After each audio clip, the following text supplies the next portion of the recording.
నేను Basabattini Rajesham, all India weavers federation Telangana రాష్ట్ర శాఖ అధ్యక్షునిగా ఉన్నాను. ఈరోజు తెలంగాణలో 10% జనాభా చేనేత వర్గాలకు సంబంధించిన వాళ్ళు ఉన్నారు. అంటే దాదాపు 119 శాసనసభ్యులలో 12 మంది శాసనసభ్యులు చేనేత వర్గాలకు చెందిన వారై ఉండాలి. కానీ అన్ని రాజకీయ పార్టీలు చేనేత వర్గాలకు అన్యాయం చేస్తూ అధికారానికి దూరంగా పెడతా ఉన్నాయి. దానివల్ల ప్రతి సంవత్సరము 3 లక్షల కోట్ల పైగా బడ్జెట్లో చేనేత వర్గాలకు సరైనటువంటి నిధులు కేటాయించక చేనేత వర్గాలు అనేక ఇబ్బందులు పడుతూ ఉన్నారు. గౌరవ ముఖ్యమంత్రి గారు హామీ ఇచ్చినటువంటి 48 కోట్ల రుణమాఫీ కూడా ఈరోజు వరకు పూర్తిగా అమలు కాలేదు.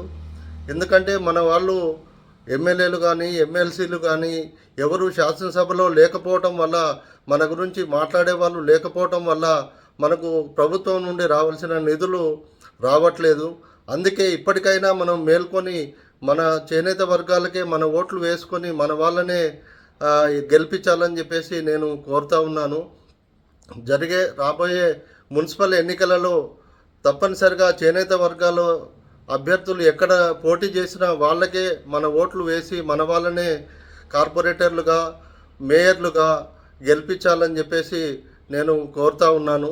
అడిగేవాడు లేకుంటే ఇచ్చేవాడు ఇవ్వడు. కాబట్టి మన వాళ్ళను తప్పనిసరిగా కార్పొరేటర్లుగా, కౌన్సిలర్లుగా, మున్సిపల్ చైర్మన్లుగా, మేయర్లుగా గెలిపించాలని చెప్పేసి నేను రాష్ట్రంలోని అన్ని చేనేత మున్సిపాలిటీలలో ఉన్నటువంటి చేనేత వర్గాలను కోరుతా ఉన్నాను.